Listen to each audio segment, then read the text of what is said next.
Jai Baba, Chapter 71. Depending on where Baba had slept that night, the early morning Aarti would take place, and all this would be over latest by 8 in the morning, as everybody was aware that Baba would leave for his morning round of begging from the 5 houses. Life in Shirdi began at dawn, and by 8 in the morning most homes had already prepared their afternoon lunch. As mentioned earlier, Baba would come out of Masjid-i and stand looking at the Lord Hanuman's temple, sometimes even for more than 20 minutes. Many people are of the opinion that Baba lived in Masjid-i for most of his physical life because of the proximity of the mosque to Lord Hanumanji's temple. Baba loved Lord Hanuman like a family member. The fact that Baba had told Shama that both he and Shama were present when the bridge was being constructed from India to Lanka should indicate the love and attachment that Baba had with Lord Rama and Lord Hanuman. It has often happened to many of Baba's devotees that when in trouble, having prayed to Sai Baba for some recourse or solution before sleeping at night, Lord Hanuman has appeared in their dreams and has guided Baba's followers. As Baba would tell many, if you want to know who my parents are, there, see him, Lord Hanuman. Then Baba would beg at 5 houses in the same daily order. He begged for food virtually until 2 days before he took Mahasamadhi. In the last few days he could barely walk but still managed to go begging. Often when he was unwell, his devotees would support him physically and accompany Baba when he would go and beg at the 5 houses.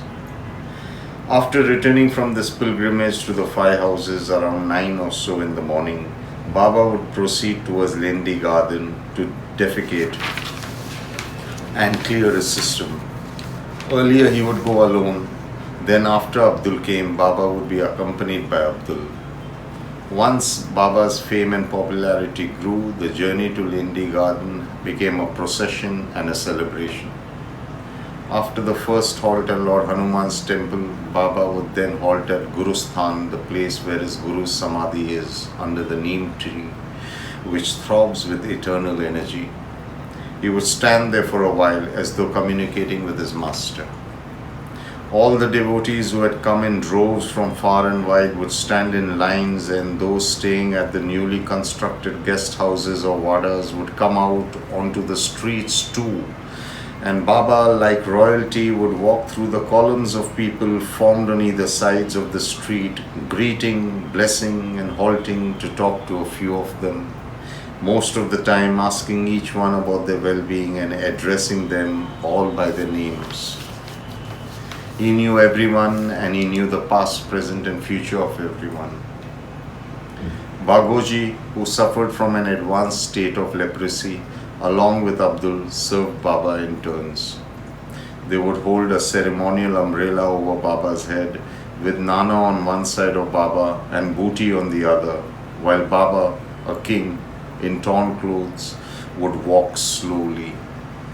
His body was now giving way, but his smile and his sparkling eyes, powerful as ever, were radiant as ever, the very sun paling in front of Baba SAI'S splendor. He was an emperor who lived by begging for his food, and he was royalty in torn clothes who had both the spirit and physical world at his feet. Baba would only wear slippers when he went to Lendi Garden, and even then often go barefoot. Sai would then cross Lord Vithal's temple, cross Kafninath's temple, and then move towards Lendi Garden. Only Abdul was allowed to enter the garden with Baba. Baba had lit a lamp there which was meant to burn all the time. The lamp was put into a small depression nearly 2 feet into the ground and was covered with a zinc sheet. 20-odd curtains were draped around the depression and the lamp, forming a tent around the lamp. Abdul would take care of this eternal burning lamp. He would go about cleaning the place while Baba sat with his back to the flame, holding a vessel of water. He would chant something and then sprinkle the water in all directions. Even Abdul was not allowed near Baba when he sprinkled the water. Then Baba would move in on one direction, stand and stare in that direction, and then return to his original place. Then again he would move in another direction and do the same. Obviously, it was a spiritual practice, which meant far more than just sprinkling of water. After an hour or so, Baba would make his journey back to Dwarkamai, following the same route.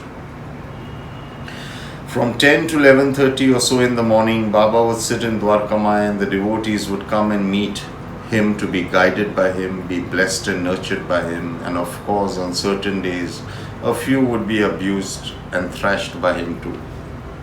When angry, Baba became like a ferocious lion, notwithstanding age and health. Tough men would flee rather than come between him and his rage. Then he would calm down just as calmly as he would light up like a rocket.